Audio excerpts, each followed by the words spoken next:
अखिलेश जी, अब गलत बयानी अगर वो कर के आए हैं बार बार, नहीं अखिलेश जी इधर उधर नहीं जाते हुए, अगर वो पीएम को कोट करके विदेश में कोई बात कहते हैं, न्यायपालिका को कटघरे में खड़ा करते हुए विदेश में कोई बात कहते हैं, मत करिएगा सर आप रैली में थोड़े ना आए, कांग्रेस पार्टी के डिस्टर्ब मत कीजिएगा। डिबेट में तो यही होता है ना, डिस्टर्बेंस होगी। करिए ना, जिससे बात सेंटेंस तो आने दीजिए ना, कम से कम सेंटेंस तो आने ठीक है दीजिए, सर, पूरी बात तो आने दीजिए। देखिए चित्रा जी, जेपी हिंडनबर्ग के पीछे छुपते हैं कि उसे कौन बुलाएगा। भैया उसे तो बाद में बुलाया जाएगा। जो आपका डर है ये है कि अडानी को बुला लिया जाएगा, साहब को बुला लिया जाएगा, जिन लोगों ने नियमों को बदल के अडानी जी को लाभ पहुंचाया उनको बुला लिया जाएगा। क्यों डर रहे हो? माफी भी रहो, क्यों डर रहे हो?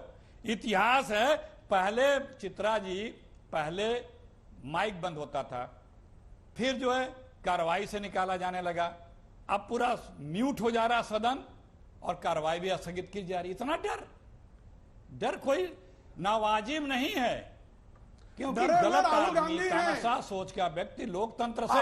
ठीक है सर, अब डर कौन रहा है ये देश की जनता देख रही है। थोड़ा सा इसका विस्तार देते हुए, ठीक है सर, अब थोड़ा बाकी मेहमानों को भी शामिल कराते हुए, 3 और लोग बहुत देर से इंतजार कर रहे हैं। सबसे पहले आशुतोष जी, वो डर रहा है और क्या है? ठीक है आशुतोष वर्मा जी, आशुतोष वर्मा जी आपके पास आते हैं। सदन की कार्रवाई कैसे चलेगी अगर ऐसे ही हंगामा होता रहेगा तो? सदन को ऐसा लग रहा है कि कामकाज की जगह हंगामे की जगह बना लिया है दोनों ही पक्षों ने। हंगामा करो, स्थगित हो जाए, उसके बाद फिर बाहर आकर अपनी अपनी बात रखो। ये बहुत ही अफसोसजनक है और भारत के निर्वाचित लोकतंत्र में ये पहली बार देख रहे हैं कि सरकार सदन को नहीं चलने देना चाहती। आज तक 60-70 सालों में और पिछले 9 सालों में भी ये परिपाटी रही है कि सदन के बाहर दिए गए वक्तव्य की चर्चा सदन में नहीं होती है और कभी नहीं हुई है। और इस बात का भारतीय जनता पार्टी ने साल दर साल इसका फायदा उठाया है।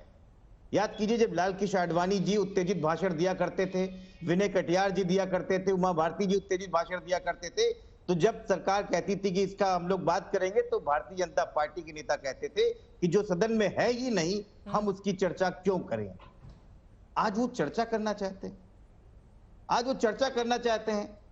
मुझे लगता है कि भारतीय जनता पार्टी के लोते नेताओं को, उनकी सरकार को हुआ क्या है? अरे विपक्षी नेता भी कहां चर्चा करना चाहते हैं जब देखो जेपीसी की मांग को लेकर सदन में हंगामा हो रहा है। कौन चर्चा करना चाहता है?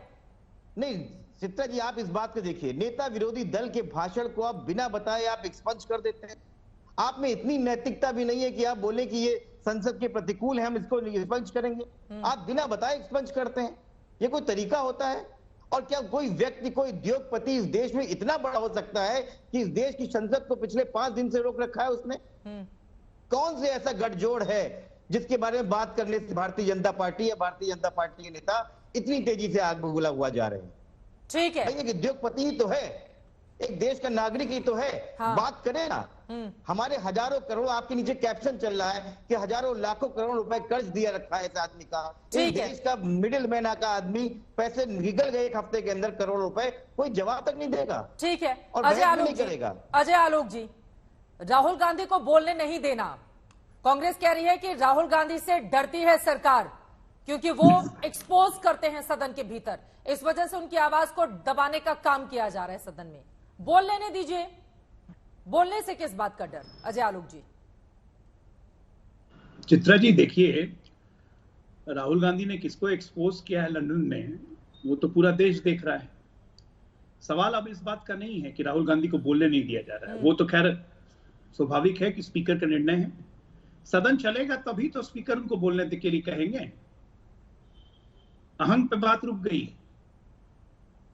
कांग्रेस जेपीसी किस चीज के लिए चाहती है कि अडानी 2 नंबर से 36 नंबर पे कैसे पहुंचे, 36 से कल 20 नंबर पे कैसे आ गए, एक दिन में 1 अरब कैसे कमा लिए?